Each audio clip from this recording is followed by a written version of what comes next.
इस वक्त की बड़ी खबर समस्तीपुर से आ रही है, जहां पर सरपंच की गोली मारकर हत्या कर दी गई है। रात के 1 बजे ही ये जो पूरी वारदात है उसको अंजाम दिया गया। समस्तीपुर में ड्राइवर और उसके पड़ोसी को लेकर के विवाद हुआ था, जिसके बाद सरपंच की गोली मारकर हत्या कर दी गई है।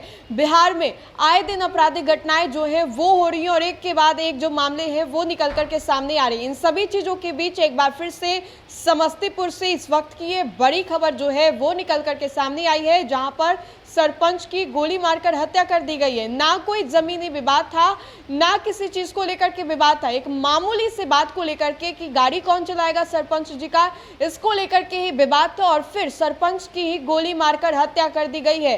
तो ये बड़ी खबर जो है समस्तीपुर से आ रही है, जहां पर समस्तीपुर में बुधवार देर रात अपराधियों ने सरपंच की गोली मारकर हत्या कर दी। बताया जा रहा है कि आरोपी विपिन सरपंच के ड्राइवर संजीव को गाड़ी चलाने से मना करता था।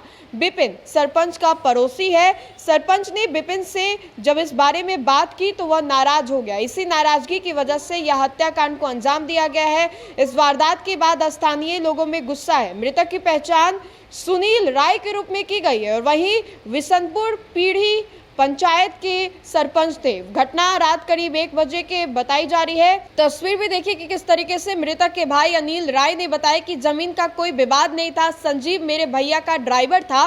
गांव का ही विपिन राय उससे डराता धमकाता था, कहता था तुम सरपंच के यहाँ गाड़ी मत चलाओ। इस बात की जानकारी बड़े भाई को मिली तो विपिन से पूछताछ की गई, जिससे वह नाराज हो गया। इसी बात को लेकर के मंगलवार शाम करीब 8 बजे विपिन और उनके लोगों ने फायरिंग कर दी थी। अनिल राय के मुताबिक इसके बाद सुनील राय के परिवार के लोगों ने विपिन और उनके साथियों को वहां से खदेड़ दिया। ग्रामीणों के हस्तक्षेप के बाद मामला जो है वो शांत हुआ।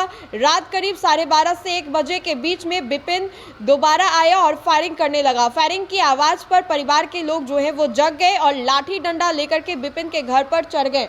तो ये जो बड़ी खबर है हम आपको समस्तीपुर से बता रहे हैं, जहां पर समस्तीपुर में ही सरपंच को ही गोलियों से भून दिया गया, छल्ली कर दिया गया। तो बिहार में आए दिन आपराधिक घटनाओं के जो मामले हैं वो निकल करके सामने आ रहे हैं और इन सभी चीजों के बीच एक बार फिर से समस्तीपुर से ये जो खबर है वो सामने आई है। तो फिलहाल के लिए इस खबर में इतना ही। बहुत बहुत शुक्रिया।